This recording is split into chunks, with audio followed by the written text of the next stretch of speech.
The morning of a god. Let's begin with a single image. While millions in North Korea wake up to hunger and propaganda, one man wakes up to Brazilian coffee, Kobe beef, and his own private yacht. This is no ordinary leader. This is Kim Jong-un, ruthless, indulgent, and impossibly untouchable. Today we expose the billionaire lifestyle behind the most secretive dictatorship in the world. The morning of a god. Close your eyes and imagine this. A morning with no alarms, no real sunlight, no sound, except for the suffocating silence of absolute power.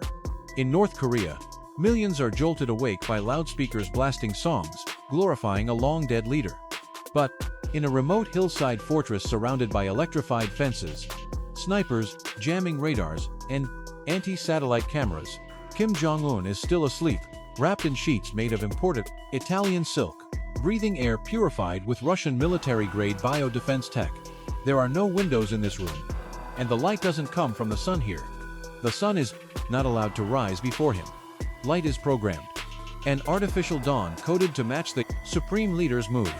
Golden for days of dominance, sky blue for diplomatic mornings, and ash gray for those days when the world should remain absolutely silent. You're picturing a 7-star hotel. Not even close. This is a Ryeong-song residence, a $1.2 billion fortress where every corner is designed to indulge a man obsessed with control. On the floor, Persian carpets worth over $100,000. Every curtain, a symphony of French silk, gold thread, and absolute discretion. The air filters don't just remove toxins, they're ABB, designed to catch even the breath of a traitor. His morning coffee never touched by untrained hands.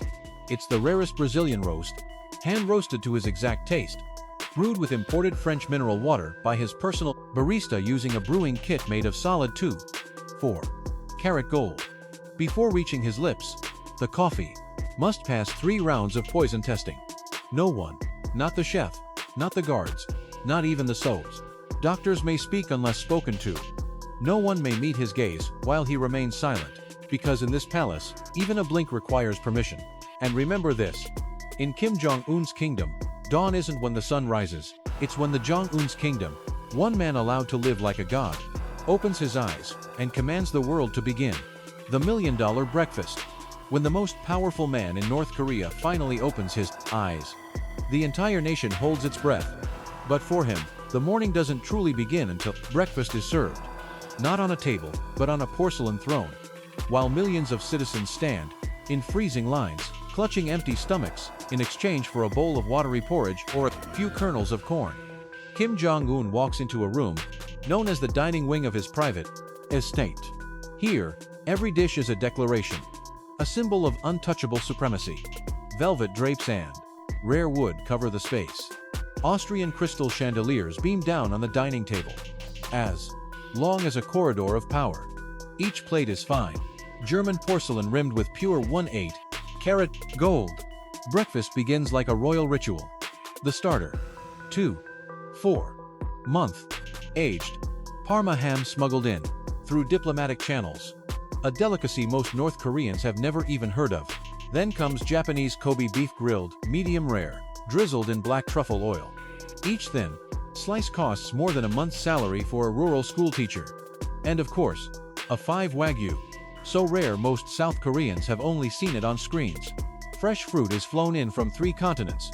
Mangoes from Thailand, cherries from Chile, melons from Japan, all chilled with high-end tech during their journey across thousands of kilometers. And the highlight of the morning, Brazilian coffee roasted only when he demands it. Brewed with Evian mineral water, frothed with French milk, served in a gold-plated cup weighing nearly 300 grams. This one breakfast could feed a North Korean family for 8 months. But to Kim, this isn't luxury. It's a performance. A bold declaration to the world. I eat what you're buying and no one can stop me. In a nation where people exist only to obey, he eats to remind them that only he gets to live like a human being. Brace yourself, because what comes next isn't just lavish. It's an act of global defiance. A banquet of forbidden foods. A feast that defies the world. Think that breakfast was peak indulgence? Think again. That was just a warm-up. When the sun reaches its highest point, Kim Jong-un's dining table transforms into the most defiant battleground of global cuisine. This is no longer a meal. It's a ritual, a demonstration of untouchable power through dishes, banned, condemned, and shunned around the world. But Kim, he doesn't care because North Korea.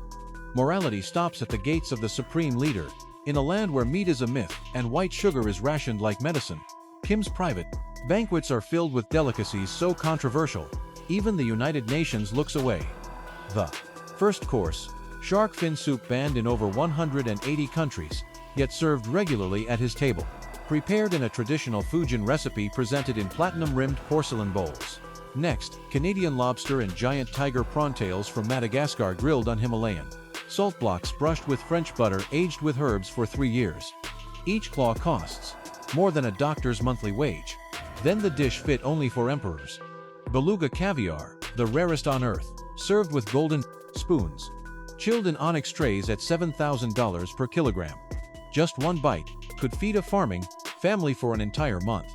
Enough? Not quite. In the corner of the table, quiet but chilling, is a row of Cobra wine. Bottles, live snakes inside, fangs intact, steeped in decades-aged rice wine. Not for drinking, but for dominance. I hold life, death, and legend. And then dessert arrives. A slap in the face to the poverty outside his walls. Persian saffron, ice cream, the most expensive in the world. French eclairs dusted with real gold. Belgian chocolate, stuffed with Iranian almonds. Each piece worth its weight in gold bars, all smuggled through underground trade routes from loyal embassies and black market merchants in the shadows. Each dish is a mockery of international sanctions. A challenge hurled at the world. Go ahead, ban it. I still have it. I still live like an emperor while you watch helpless. And don't blink, because up next, we'll step inside the secret car collection of Kim Jong-un, where each vehicle isn't just armored. It's a moving weapon engineered for a god in hiding. What you're about to witness will make you question reality. Obsession with cars. Mobile weapons of a dictator. You just witnessed $1 million breakfast. Now imagine what happens when that man leaves the table. He doesn't step onto the street. He enters a mobile wall of steel where each vehicle is not just transportation but a rolling fortress. In North Korea, a car is an unreachable dream. Even owning a bicycle can make neighbors whisper. But Kim Jong-un, he commands a ground fleet of over 100 armored luxury cars, all smuggled in through international trickery. The crown jewel, the Mercedes-Maybach S600 Pullman Guard, a limousine designed for heads of state. But Kim's version has been transformed into a disguised tank. The frame, lined with 50mm bulletproof armor. The doors grenade-resistant. The tires self-inflating, if pierced by gunfire. And the car comes with a built-in smoke screen system able to vanish from sight in a moment's notice. Behind him trailed the invisible arms of his power. Rolls-Royce Phantom, Lexus LS 570, bomb-resistant Toyota Land Cruisers, a Ferrari 599 GTB Fiorano, all retrofitted with interiors lined in gold, champagne refrigerators, leather seats embroidered with the national crest, and encrypted communications linking only to the general staff. When Kim hits the streets of Pyongyang, the entire city holds its breath. Roads are shut down hours in advance. Civilians are forbidden from looking at the motorcade. Breaking that rule could mean immediate arrest.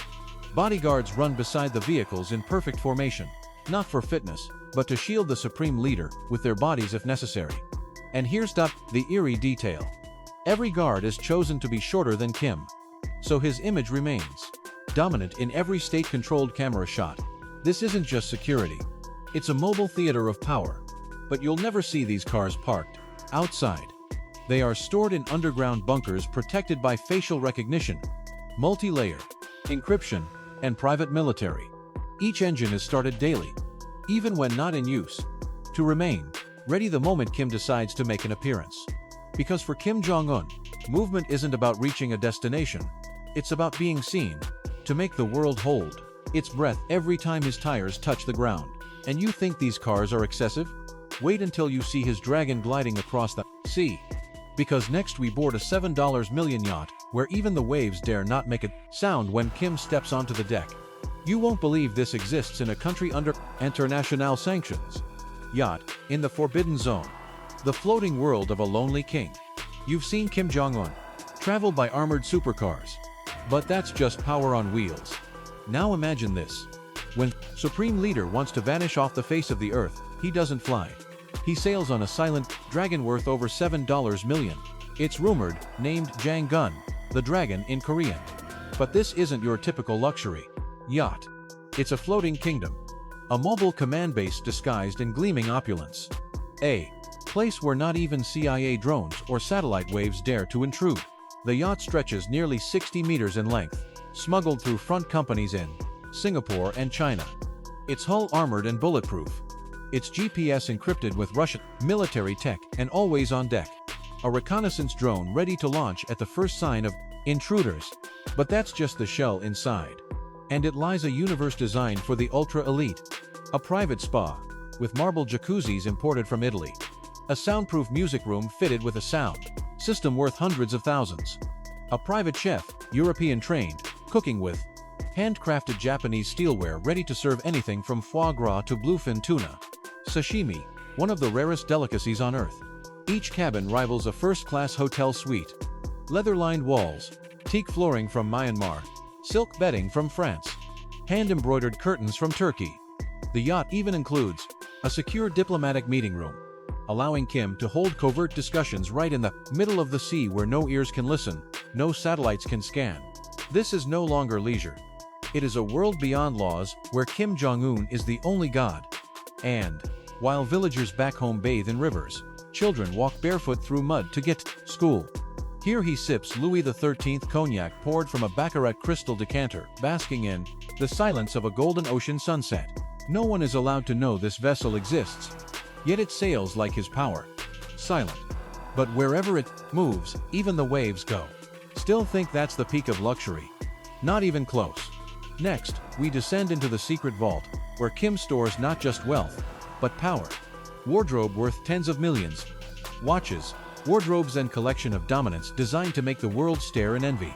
What you're about to witness is the crafted appearance of a god tailored in absolute control.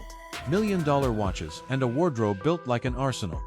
If the yacht is a floating stage, then Kim Jong-un's image before the camera is the final act, a performance without words.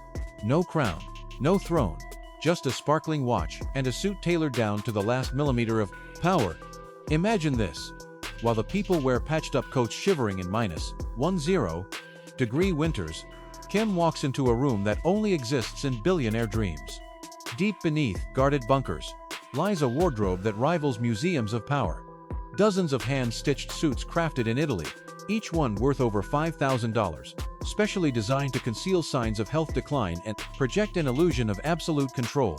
Every time he appears on state TV, handmade leather shoes from Europe, each pair costing more than a farming family's yearly income. Silk-lined cloaks, gold-plated buttons, hand-embroidered pocket squares bearing the national crest.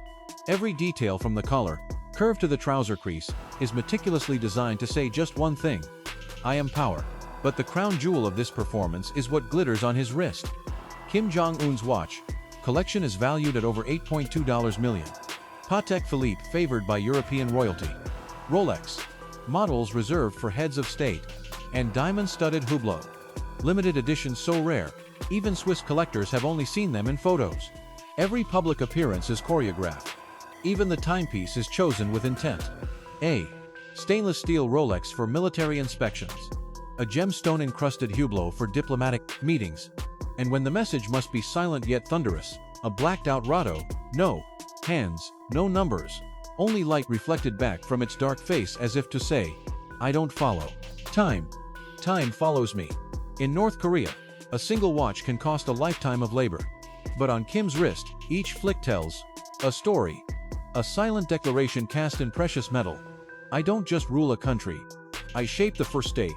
Image of a modern god. And tread carefully, because behind that silk, there is more than gold. There's a secret network of women orchestrated, extravagant, and hidden in plain sight where power dresses, plays the harp, and vows. Next, we'll step into a world never seen before. Kim Jong-un's secret harem, in the shadowy face of power that justice has never reached.